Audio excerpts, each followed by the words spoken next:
అనగనగా ఒక అడవి అన్నమాట. అడవిలో ఒక చెట్టు. ఆ చెట్టు మీద ఒక పక్షి ఉండేదన్నమాట. ఆ పక్షికి 2 తలలు ఉండేవి.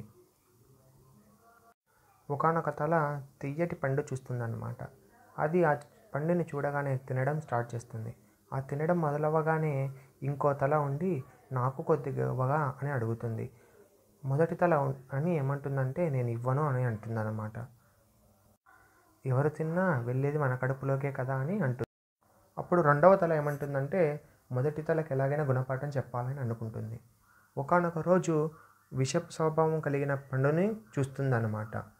అది తినడానికి ప్రయత్నిస్తుంది. అప్పుడు మొదటి తల ఏమంటుందంటే అది తినకూడదు అని వాదిస్తుంది.